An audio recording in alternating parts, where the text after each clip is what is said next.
Center set to introduce new higher standard reforms bill. New higher education reforms bill.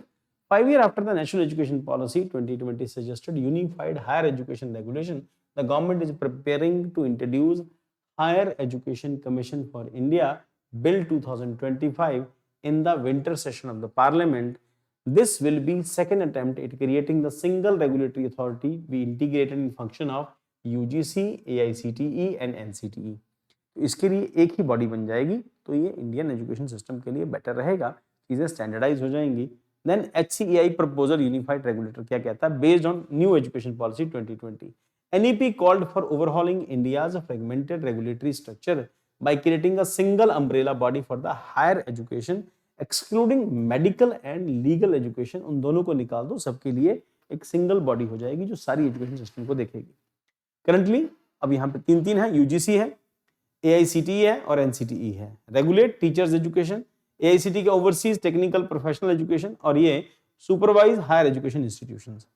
For vertical bodies within HECI, the new commission will include 4 specialized arms: National Higher Education Regulatory Council (NHERC), regulator for all non-medical, non-legal higher education के लिए. New commission होगा जिसके अंदर national higher education regulatory council होगी, then national accreditational council NAC, the main accreditation authority, General Education Council GEC, responsible for the academic standards, curriculum framework and learning outcome. Higher Education Grant Council HEGC, instead of intended to handle funding through official indicate financial authority, may still remain with the government.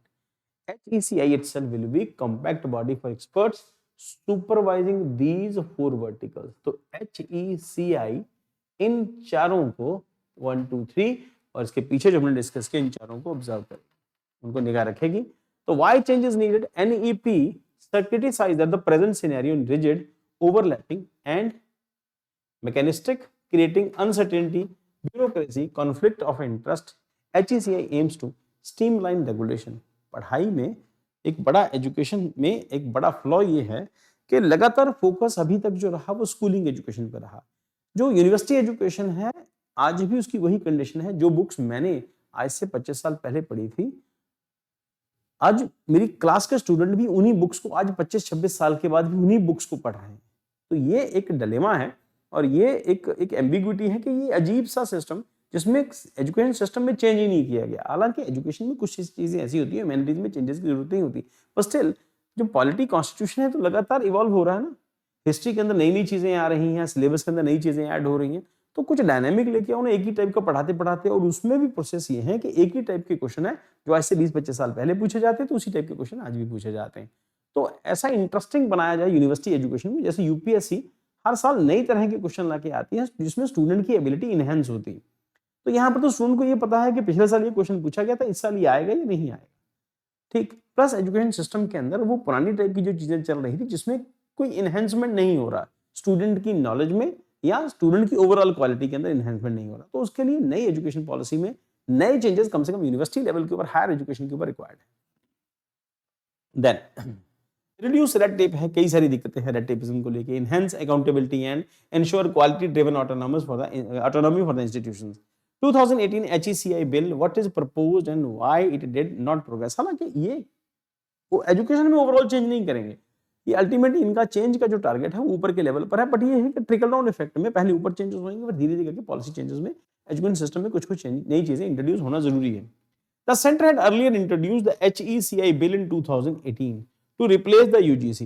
Key features of the 2018 draft: single commission will chairperson, vice chairperson and 12 central appointees. तो सब लोगों की appointment central government करेगी. AICTE and NCTE were not merged. Their heads were included as members. Funding power are left with the HRD minister, यानी कि education ministry के हाथ रहेगी. And while HECI focuses on academic standards and autonomy. अब यहाँ पर ये important है, academic standards and autonomy के ऊपर फोकस रखेगी. An advisory council chaired by HRD minister was guide the body. Why it facts pushback? Critics argued it would overly centralized authority in the union government.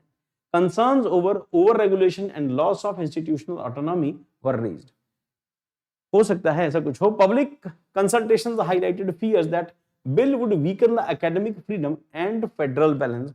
जैसे पंजाब को लेकर भी issue है कि ऐसा होगा, सेंट्रल गवर्नमेंट इसको यूनिफॉर्म कर देगी तो फिर ऑटोनॉमी यूनिवर्सिटीज की अपनी नहीं रहेगी, सिलेबस के अंदर डिफरेंसेस नहीं रहेंगे, तो वो यूनिफॉर्म टाइप का हो जाएगा, वो भी ठीक नहीं है। ठीक।